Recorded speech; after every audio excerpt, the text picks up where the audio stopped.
Occupancy, evaluation, unnecessary to architects, facilities managers and other professionals in the building industry.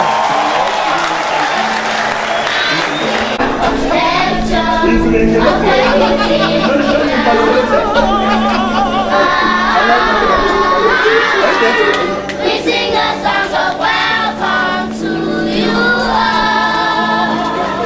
on this occasion of the 68th Inaugural Lecture of Deputy Minna.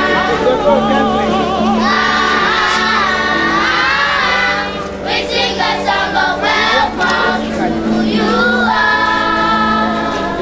on this occasion of the 68th Inaugural Lecture of Deputy Minna.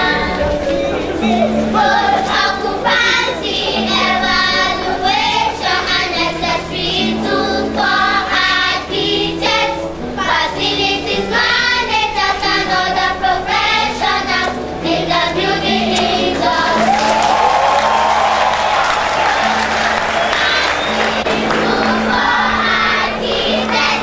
Facilities managers and other professionals in the building industry.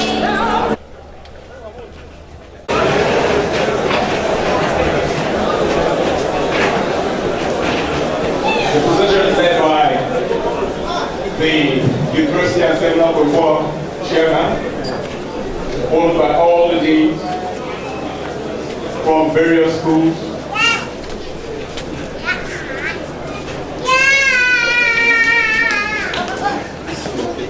I love that child. Let's give her a round of applause.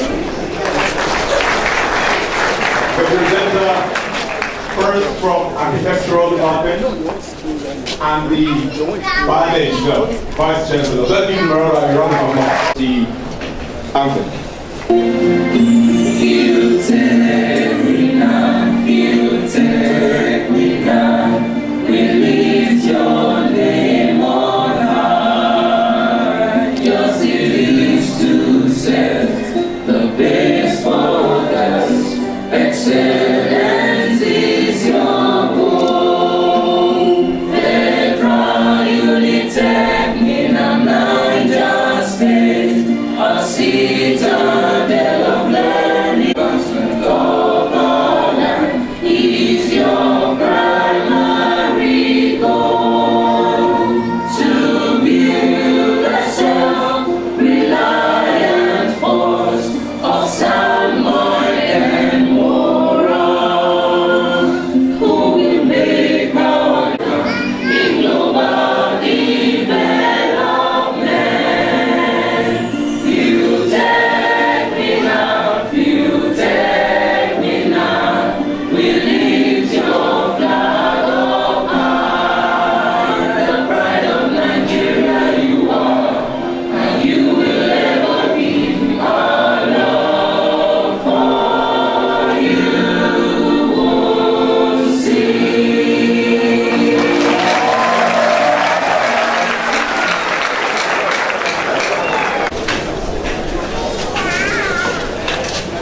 Please let's give these children a wonderful round of applause. They made it through the back room from Boso campus to Gidan Kwame. They have really tried.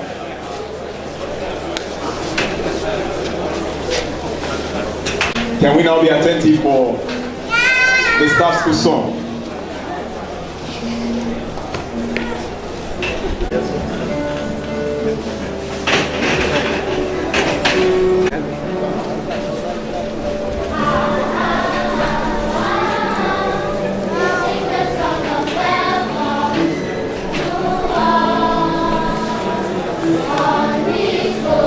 Lecture of Deputy Minna.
institution to introduce the occasion. Mr. Registrar. To receive the 68th inaugural lecture of this great university titled Post-Occupancy Evaluation, a necessary tool for architects, facilities managers, and other professionals in the building industry. The lecture is to be delivered by Professor Stella Noyelom Zubeiru, a professor of architecture, Department of Architecture, School of Environmental Technology. Vice Chancellor, sir, by the power conferred on me as the registrar of this university, I confirm that the meeting is properly constituted. It is my singular honor and privilege to invite you, sir, to take over the deliberations of this meeting. Thank you, sir. Deputy Minna, Mrs. Victoria Kolo.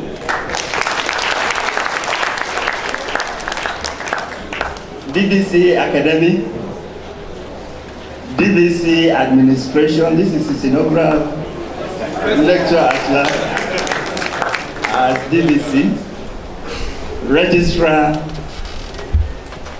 Librarian, Bossa, professors here present, deans, directors, heads of departments, our own dear students, distinguished ladies and gentlemen. It gives me an immense pleasure to stand before you today for the 68th inaugural lecture of this university, to be delivered by none other than Professor Stella Zubeiru.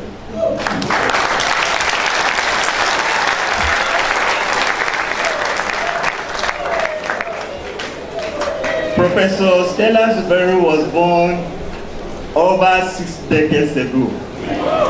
When you hear over, you know that it's a woman. They will never give you their age. Over 6 decades ago, in the ancient city of Ibadan.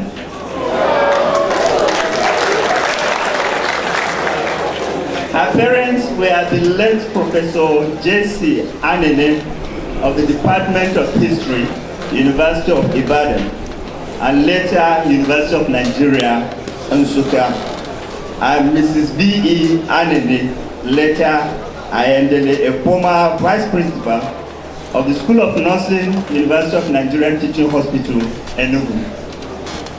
She started her early education at the University of Ibadan Star School, and later at the Mary Hill Convent School, Agodi, Ibadan. The advent of the Nigerian Civil War led to the movement of the family to the east in 1966. Professor Zubeiru continued her education at Queen's School, Enugu, where she took the West African Examination Council exam and obtained grade 1, that is distinction.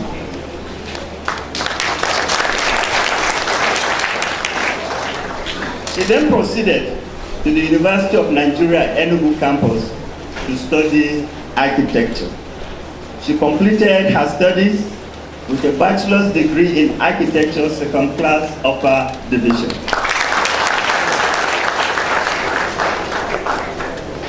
She did her national youth service at the Niger State Housing Corporation, Minna, Niger State. She then took up appointment with the Niger State Ministry of Works, where she rose to the rank of principal architect. I don't know whether some people are seeing what I'm saying. She was involved in the design and construction of government house, as well as other health and social welfare projects. She obtained her master's degree in facilities management from Strathclyde University, Glasgow in 1989. Professor Zubeiru transferred her services to the Federal University of Technology, Minna, in 1991 as a lecturer 1 in the Department of Architecture. She went on study leave to the University of Lagos in 1995, where she obtained her PhD degree in 1999. She was head of the Department of Architecture from 1999 to 2006. She was promoted to the rank of professor on October 1st, 2006. She chaired the committees that organized the first and second conferences of the School of Environmental Technology in 2007 and 2008, respectively. She was appointed Deputy Dean of the Postgraduate School in 2008 and was later appointed Director of the Center for Human Settlements and Urban Development from 2008 to 2011. In 2011, Professor Stella Zveru was appointed the first female Dean of Postgraduate School.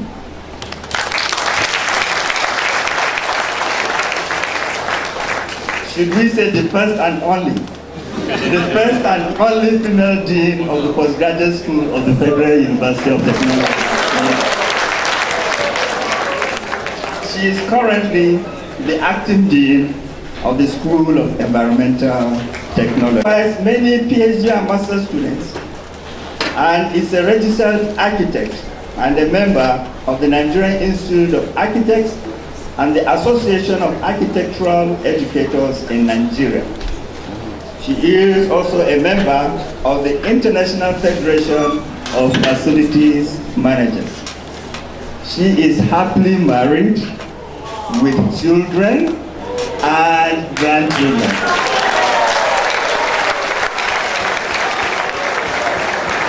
Distinguished ladies and gentlemen, I present to you Professor Mrs. Stella Zveru.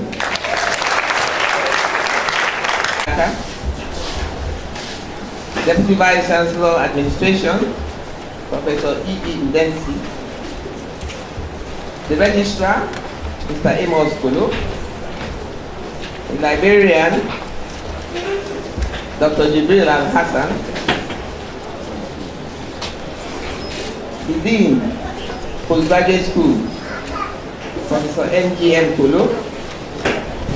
Chairman, Seminars Colloquial Committee, Professor Biti Ayowande. Professors here present, my fellow deans, heads of departments, invited guests, my students past and present, great FUT students, ladies and gentlemen, you are all welcome to my inaugural lecture titled Post-Occupancy Evaluation, a necessary tool for architects, facility managers, and other professionals in the building industry.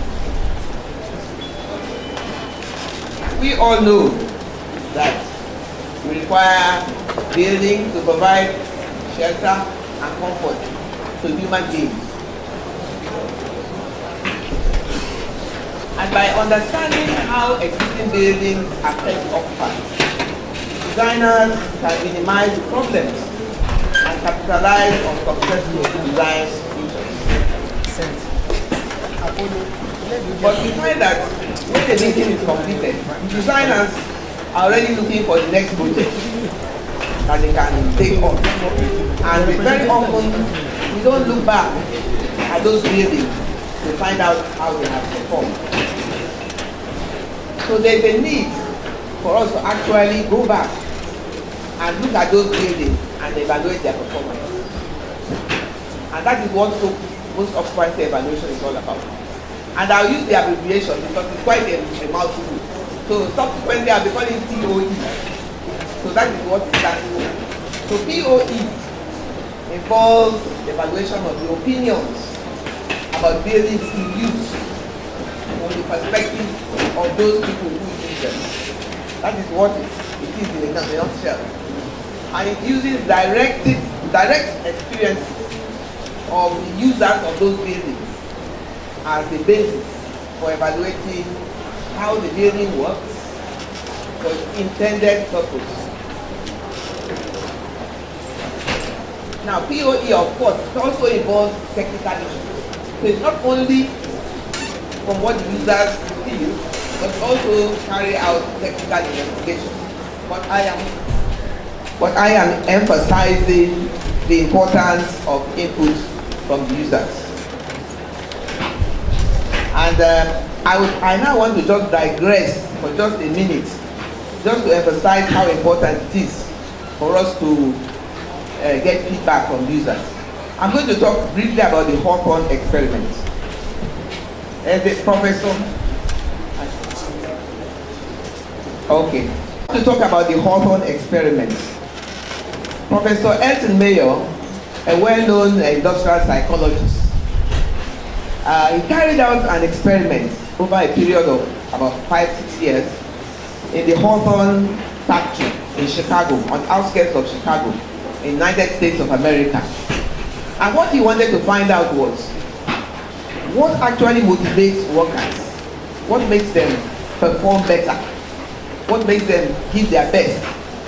Earlier to that time, Frederick Taylor, a well-known management expert, had theorized that what made people perform was just their wages. And if you pay somebody a lot of money, it will work better for you. I know we operate like that a lot in Nigeria now. I think in Nigeria, it's wages that motivate a lot of people. But based on this Hawthorne experiment, as Mayor discovered that there are other things. So what he did in this Hawthorne experiment, they called the workers together and they told them that they want to find out how their working conditions are and they want to improve on their working conditions.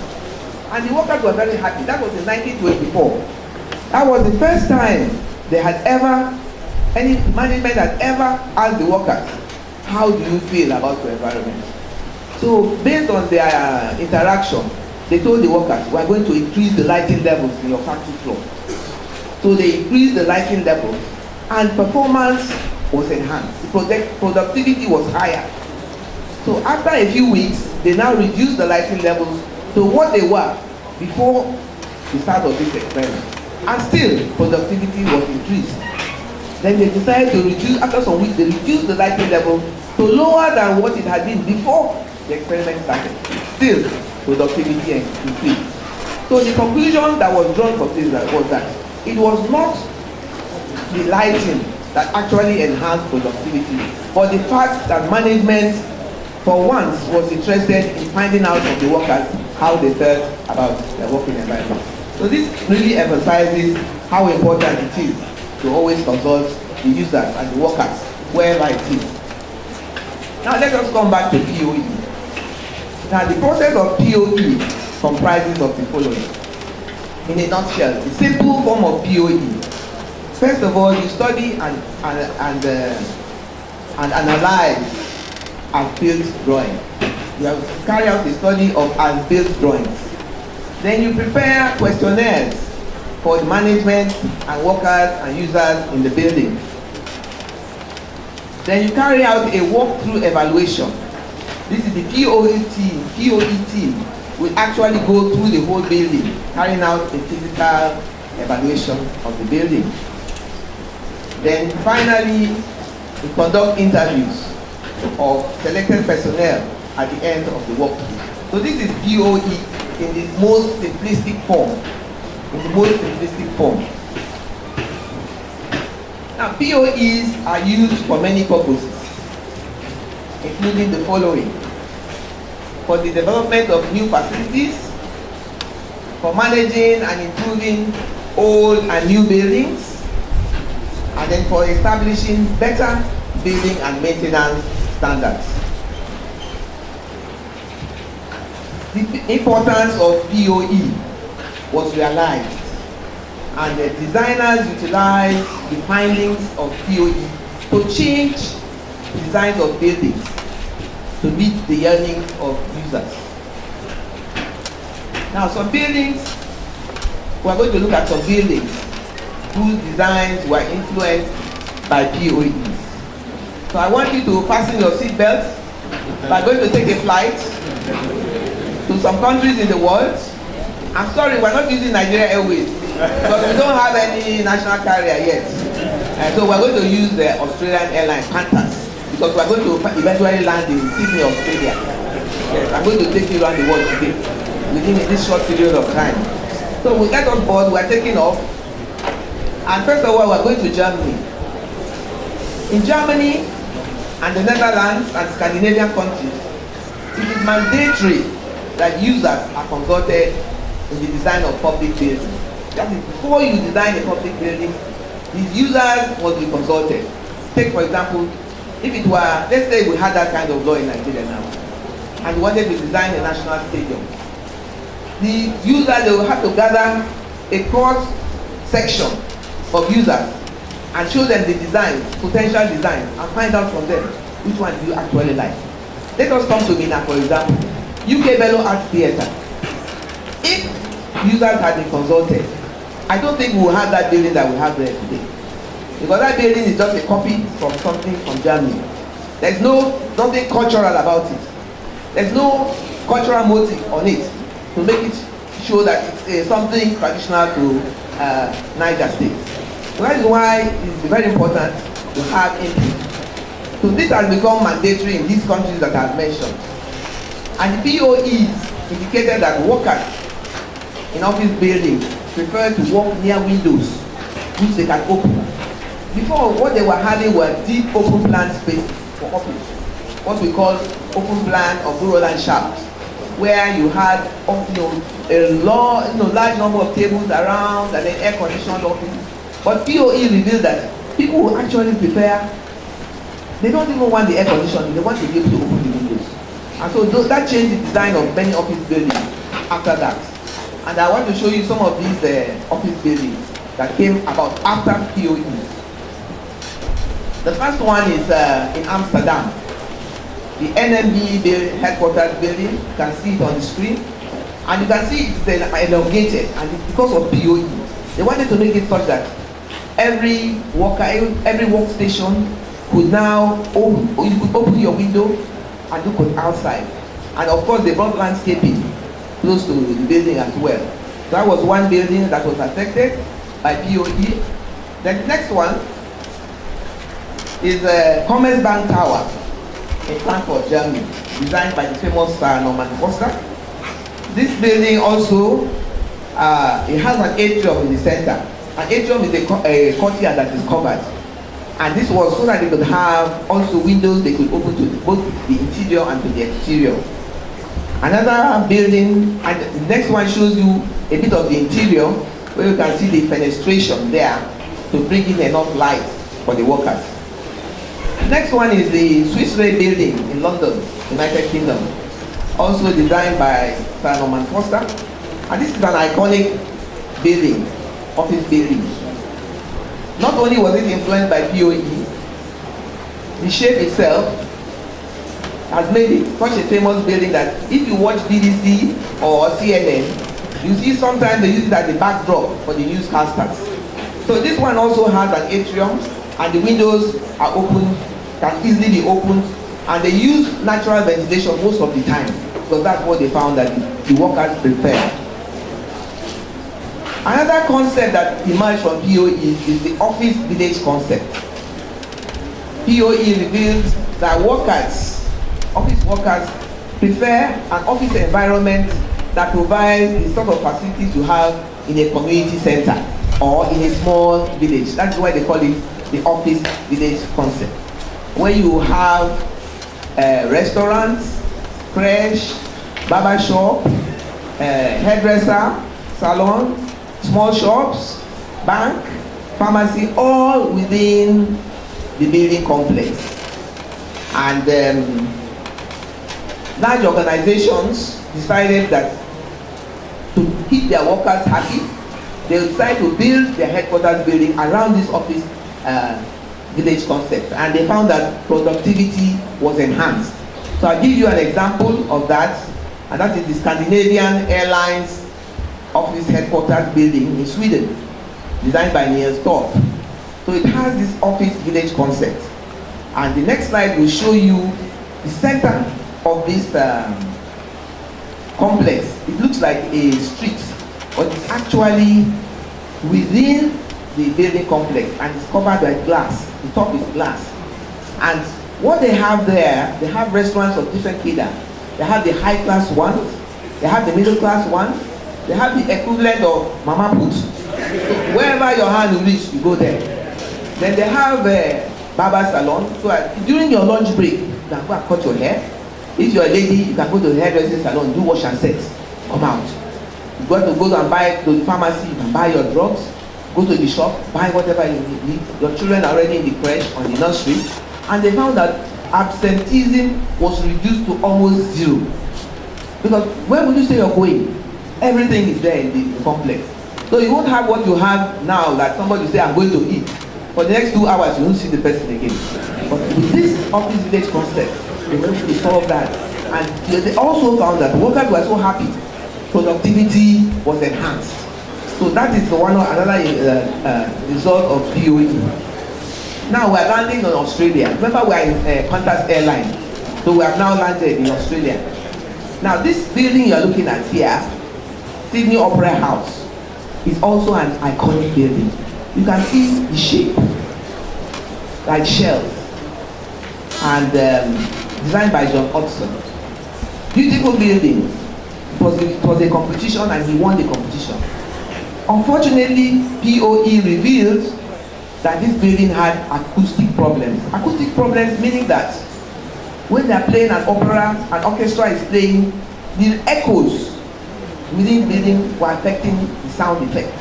And that was what, from these POEs, they now realize that the shape of the interior of a building can affect the sound quality, both the shape and the materials used on the interior. So they had to spend a lot of money carrying out redesign of the interiors to eliminate all the echoes that were found in that building. So that was the revelation of POE as regards the Sydney Opera House. Now we are going to Glasgow. We have left Australia. We are now in Glasgow in Scotland, which is in the United Kingdom, and we are now at the Red Road flats. And these flats were demolished between 2012 and 2015 after findings of POE. You might ask why the interest in these flats. I'm bringing these flats in here because I actually stayed in one of them when I was, for months when I was studying in Strathclyde University in Glasgow. Let me show you the one where I stayed in. This one, right in the foreground. I was on the 30th floor of this building. And when my children came for holiday, they were small then. One was 3 years old, one was 6 years old. As soon as they arrived, I went and took the key of the balcony, I locked it, and kept the key where they would not see because I was so afraid. I said, what did these children stray onto that balcony? Now, on the 30th floor. Now, let's see what POE revealed about this building. First of all, it revealed that asbestos was used to clad the steel frame for fire protection. Now, we now know that asbestos causes asbestosis, which affects the lungs. So we no longer use asbestos for our buildings. And then POE also reveals that the residents were not happy due to having to live so high above the ground, especially those who had small children. I can understand them. And then they also revealed that there was inadequate maintenance of the buildings. And of course there was high crime rates. So all these things made the people living there very unhappy. They were not happy. And there were a series of suicides, actually four in number. Somebody will go to the highest balcony and jump down to his death. So it was after there were 4 separate incidents of suicide that the government decided that, look, we better demolish these buildings. So they had to demolish those Red Road court buildings. And they later on built another housing estate about 50 kilometers outside of Glasgow, but only 2 stories. And that is where people with families prefer to stay. They said they don't mind commuting into Glasgow, but as long as they are close to the ground. That was what POE revealed. Now, we are coming back to Nigeria. You can see we are landing. So you can unfasten your seatbelt. We are back to Nigeria. Country of Wahala.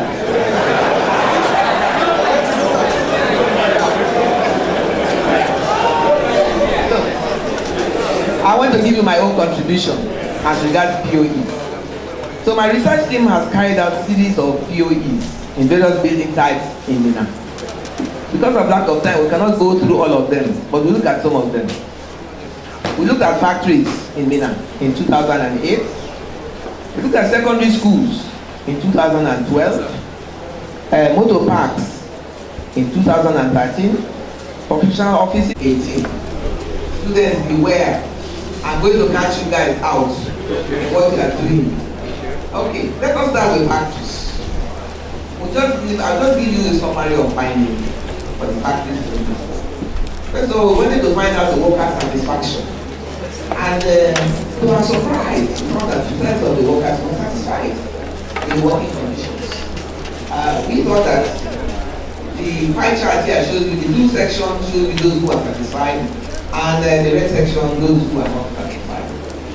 We personally thought that they were just happy that they had jobs, you know. But anyway, that's what the results showed. We found that the space for movement between the equipment for the workers was adequate. Although there was no room for expansion in the factories, most of the factories. And then we discovered that only one of the factories had a clinic, and only few even had first aid boxes. Personal protective clothing and equipment were also lacking. And then maintenance of the factories needed to be improved upon. Of course, the interiors of the factories were overdue for repainting. I don't want to say too much about repainting, because I think we have a culture of not repainting our buildings. A case in point are the NIPOS quarters along Okada roads. Those buildings are overdue for repainting. They only repainted, I think, 2 of them, and then they left the rest, and they are an eyesore. But let's go back to POE here now. The exterior of most of the factories is safe, and we ought to have health inspectors who should carry out periodic inspections to ensure compliance. We have a problem of compliance in Nigeria when we don't even keep the traffic lights. I don't know. We have a problem. So that is something that needs to be done. Because aid boxes must always be provided in these factories with all the required materials that should be inside the first aid boxes. Then factory personal protective equipment. Depending on the type of factory, there are certain types of clothing you are supposed to wear. Some factories that are producing very heavy equipment that could fall at any time. Safety boots, hand gloves for those working in chemical industries, those who are manufacturing drugs, and then eye and ear protectors. All these should be provided depending on the type of factory. Then adequate ventilation and lighting. Most of the factories that we visited, they need to improve on ventilation and lighting conditions to maximize the comfort of the workers. If I know you have adequate ventilation, you may not even need fans. You have designed it so that there's cross ventilation. You find the place to be comfortable. Then the maintenance of the factory buildings, they should have a planned maintenance program. You don't wait for something to break down so you start running health and care. You have a planned maintenance program. You already servicing it or it's actually break down, so you have a little chance of such breakdowns. Then provision of staff clinics. For very big factories, they are supposed to have staff clinics, and then of course they should all have been installed at appropriate positions. Now let's go to the hotels in Minna. Then the recommendations from the POE of hotels in Minna. The hotels, they should improve on the number and room types in their hotel. Some will just have afford. We would recommend that you provide additional facilities to attract more customers, such as recreational facilities, gymnasium. Everybody wants to keep fit now. Swimming pool. These are things that will attract more customers to your hotels. And then the aesthetics, of course, in the hotel industry, aesthetics is a priority. So we all know that if your hotel is beautiful, people will come. The same thing with banks. If your bank is not beautiful, not attractive, no, you will not get customers. So these are important issues. So let us now come to the hotel, the students' hostels in FUT Minna. The first thing we looked at was overcrowding. Yes, we found that the hostels are seriously overcrowded. Not only do they have the numbers specified, then you have squatters. Sometimes the squatters are more than the official occupants of the rooms. So we just take a look at some of the, unfortunately some of the pictures didn't come out clear on the screen, although they are clear on the laptop. So we'll just look at the ones that are clear. Now this is the male hostel in Boso campus. I'm sure some of you recognize it. This is the male hostel in Gidan Kwanu. We'll go inside.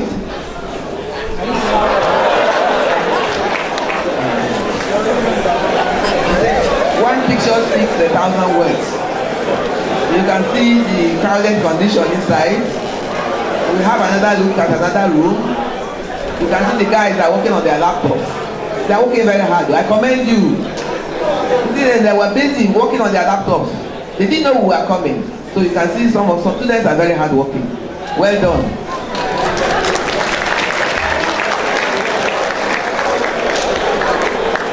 So you can see the crowded condition. This guy has removed his shirt and he's only wearing his shorts because of the heat inside the room.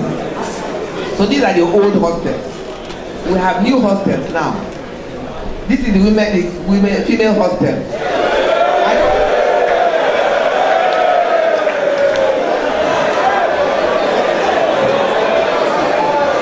I wish the picture were clearer. You will see about 4 kerosene stoves inside the room.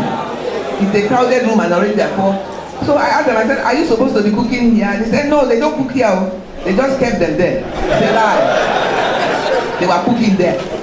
They know they are not supposed to cook there. So a crowded room and then about 4 kerosene stoves inside and they were cooking. So these are things that should not be done. Now let us go to the newer hostels. These are now the old hostels. I said where your money, where your pocket can reach, you go there.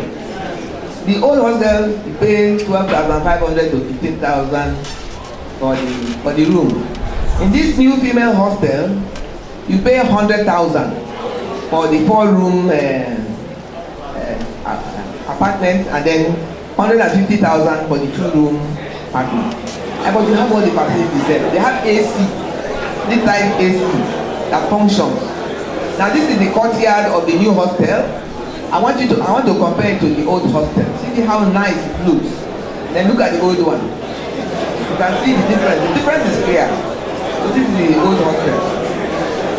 Now this is the new hostel, the room for 4 students. Now what they have there are bunk beds. Bunk beds are these double-decker beds.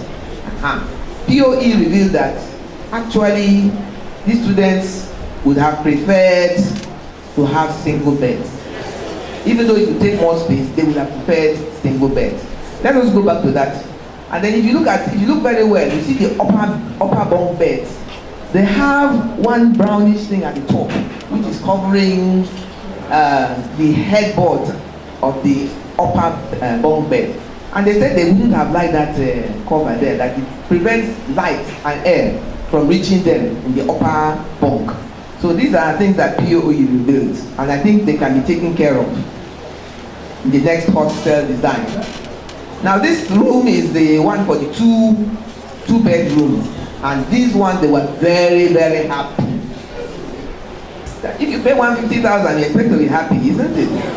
So they had a single bed, plenty of space, plenty of wardrobe space, and wardrobe space, and they even have their own private kitchen. Now this is the general kitchen in the new hostel. It's beautiful, and they have a big freezer there, but POE revealed that students don't keep their food in that big freezer because of security reasons. They have a big freezer there, but they don't keep their food there.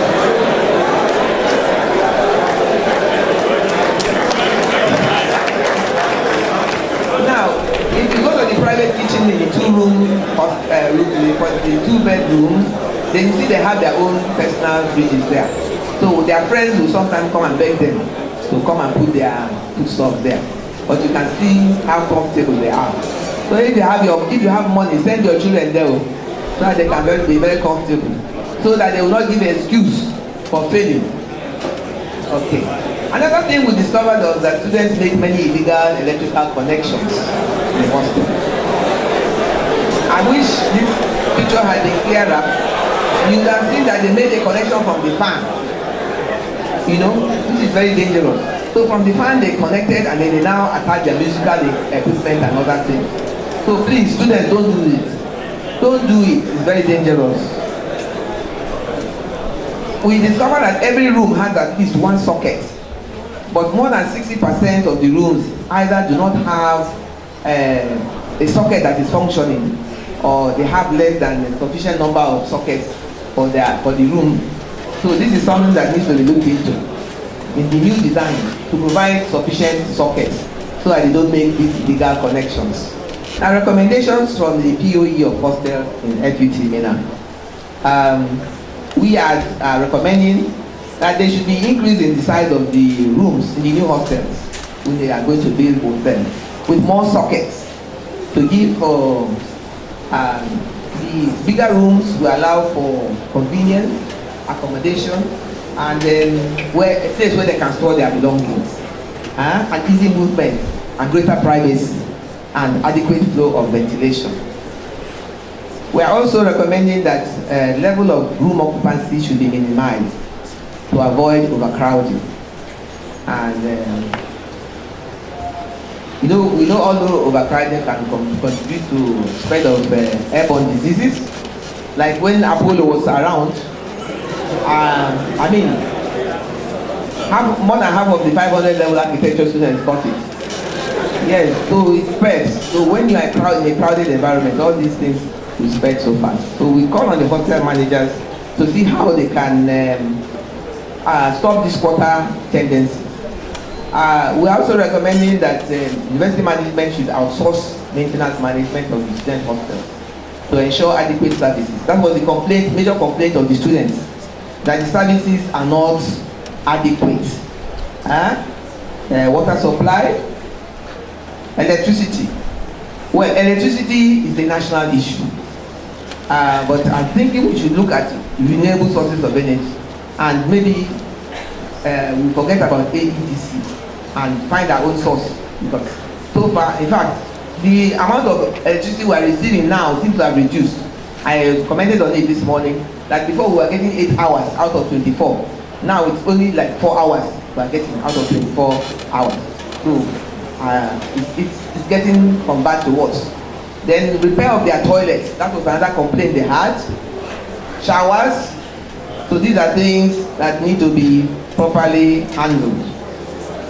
Now we leave the hostels and go to motor parks. So we won't spend much time in motor parks. We just look at the recommendations in motor parks in Minna. We discovered that most of them don't have waiting lounges for those travelers. You have to stand outside in the sun until your vehicle loads up. So we are recommending they should provide covered waiting lounges where people can sit and wait for their vehicles to be loaded for them to travel. Then also toilet facilities. We found out many of them don't have good toilet facilities, and we are recommending that they should be constructed of good quality. Nobody says that because you are traveling by road, you have to suffer. Provide the type you find in international hotels and international airports. Provide those types of toilets with water supply and the motor parks. Then parking spaces. Parking spaces in motor parks should be demarcated to ensure proper arrangement and orderly movement of vehicles, because we found that vehicles just park anyhow, leaving a very haphazard arrangement. Then of course maintenance. We keep coming around to maintenance.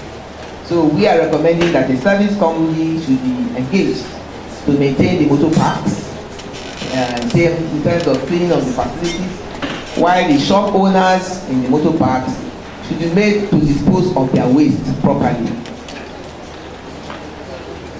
So conclusion. POE has revealed that if users of public buildings are consulted at the initial design stage, better and more user-friendly designs will be produced.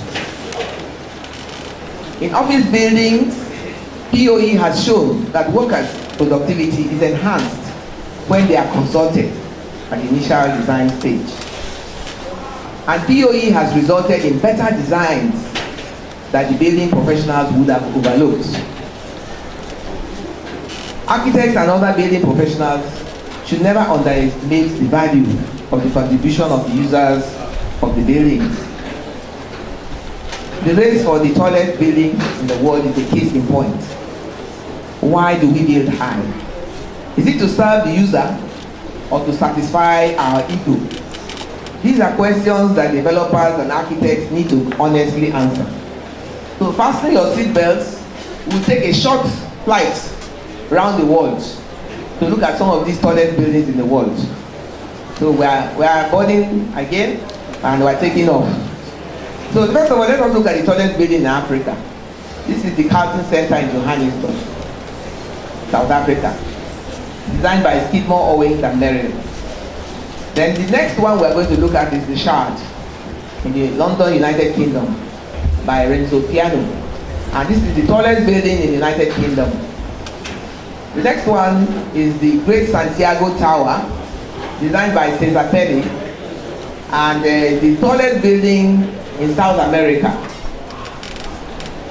Then go to North America, and you have the Willis Tower, formerly the Sears Tower, also designed by Skidmore, Owings and Merrill. And from 1974 to 1996, it was the tallest building in the world. From there we move to Malaysia, the Petronas Towers, designed by Cesar Pelli.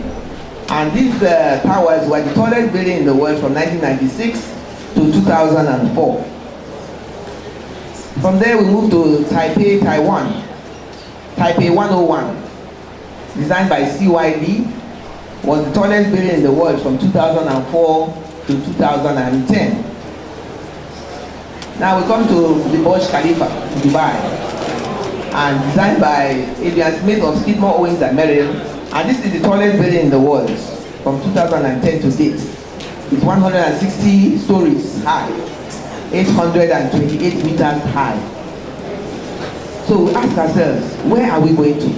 Right now in Saudi Arabia, they are building one that they want to be taller than Burj Khalifa, called Kingdom Tower.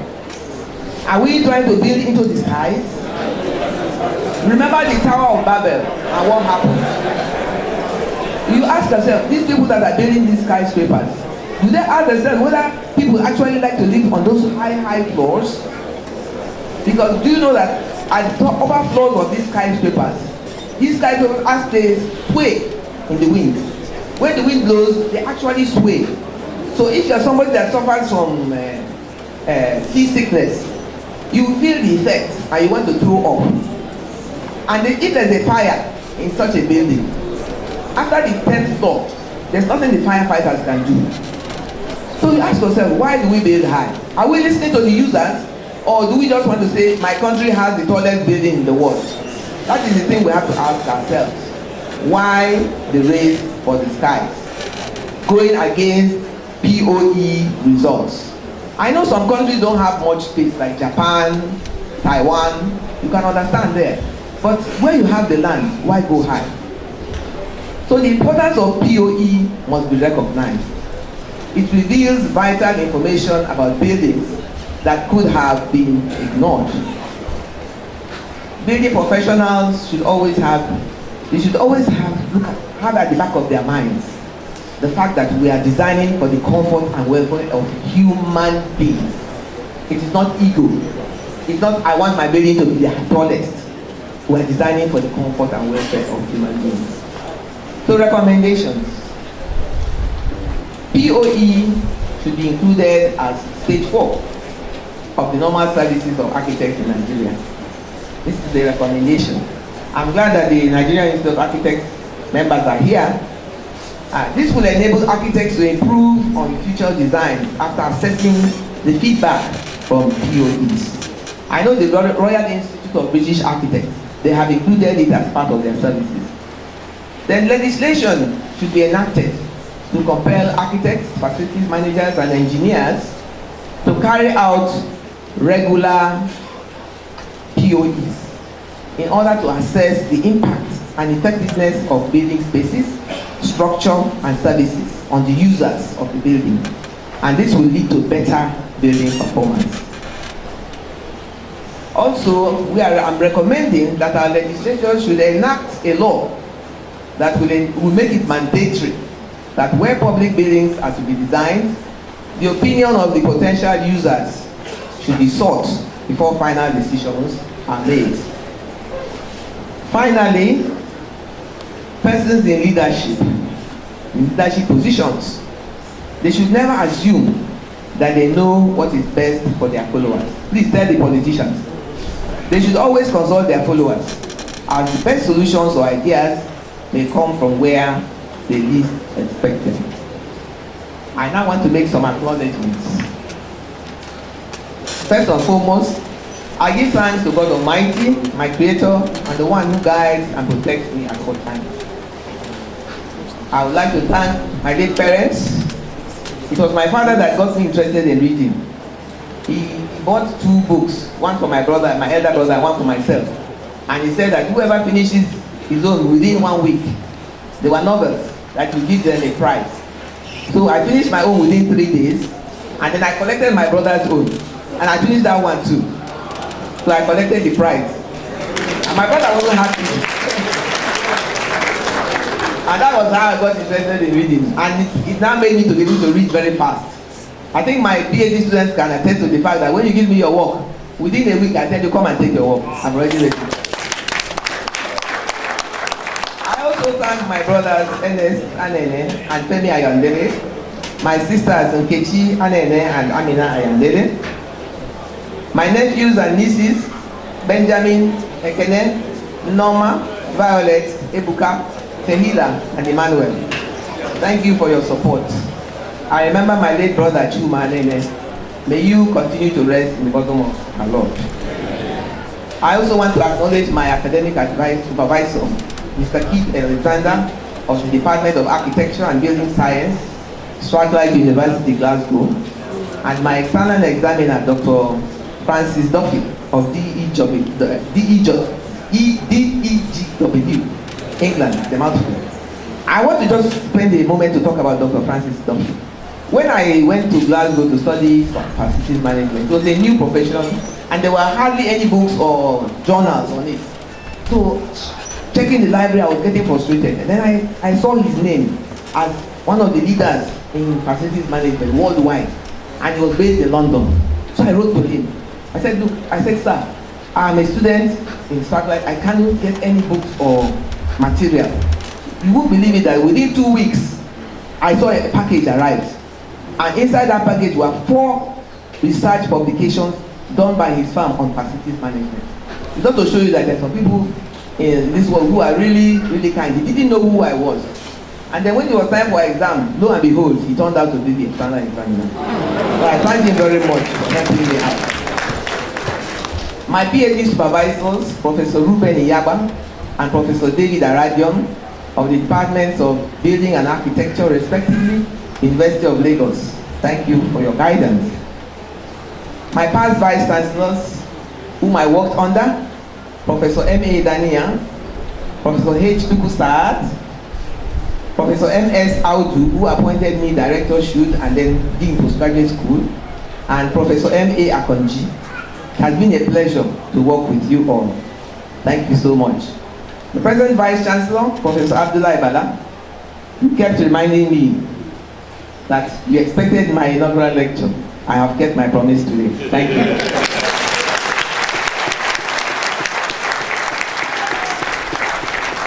The management of FUT Minna.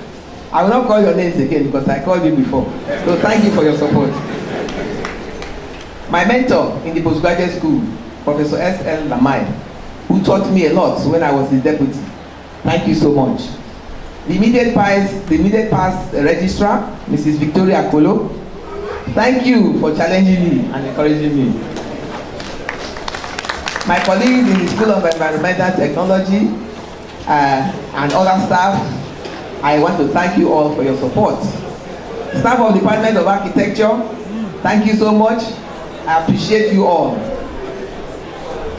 members of ISA, members of St. Malachy's Chaplaincy, NDU, Parish Council of St. Michael's Cathedral, St. Vincent de Paul Society, CWO, and St. Martin's Zone GRA Zone, staff of Department of Architecture, ABU Zaria. Thank you for your support. I would like to thank Professor Bisi Ayowande, Dr. Jude Kerr, and the other members of the University Seminar and Colloquium Committee. I appreciate your very hard work. My family, first I would like to thank my husband, Professor Mustafa Zubeiru, for taking care of the children while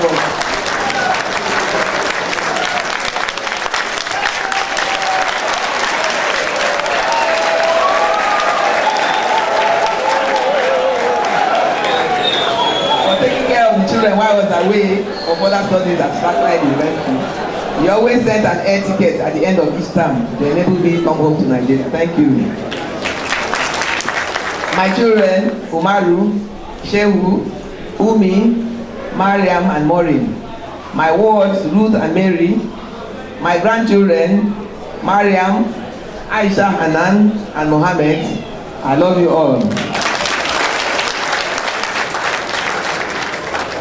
I cannot forget my late son, Mohammed, whom God called at the age of 13 years.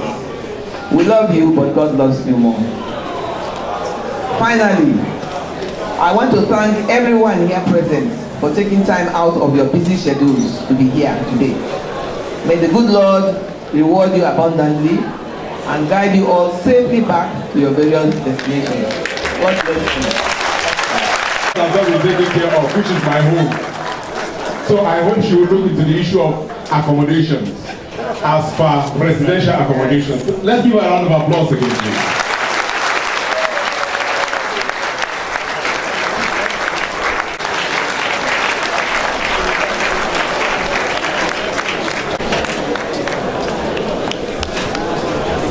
Another round of applause. Another Nupe man with a difference.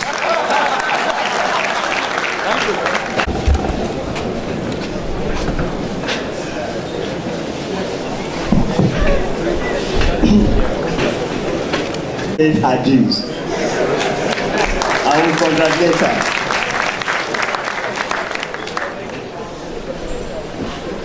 As is usually the norm, we want to appreciate and please forgive us if we do not mention your name. You are all appreciated. I want to start by appreciating the presence of Professor Haman Tuku Saad for coming.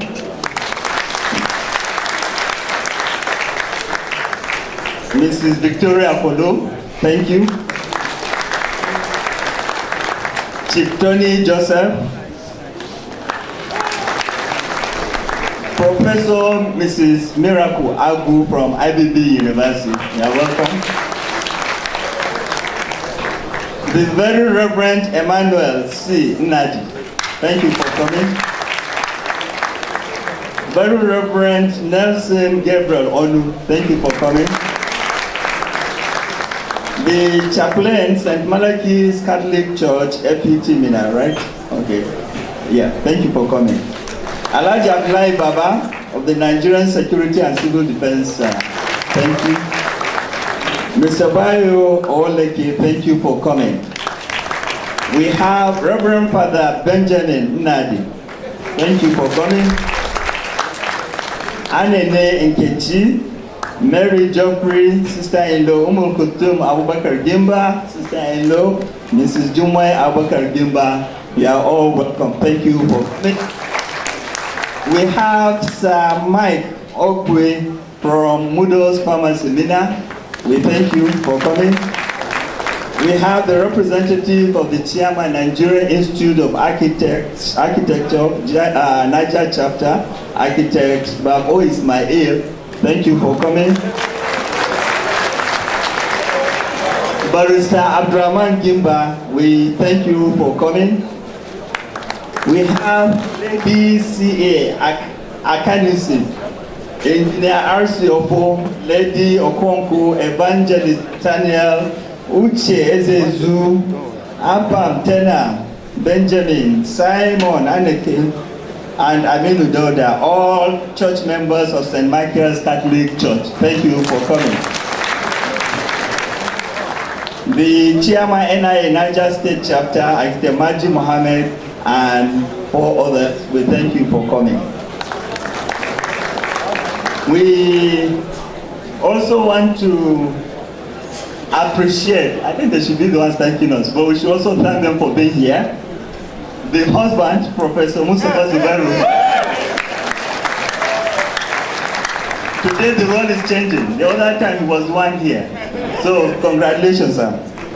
We have Dr. Umar Zubairu, son, Shehu Zubairu, and then we have the grandchildren, Mariam Zubairu, Aisha Zubairu, Mohammed Zubairu. Congratulations, we thank you all for coming. I cannot finish without also appreciating the university scholars. Can you please stand up so that we can appreciate you? These are the future professors of tomorrow. We thank you for coming. And we also appreciate the presence of everybody here, especially the former DVCs. I can see Professor Adama, Professor Suleiman Sadiku, Professor Osundi, and all the other professors, all the other doctors, all the other students. Thank you for coming. We have come to the end of this. Thank you.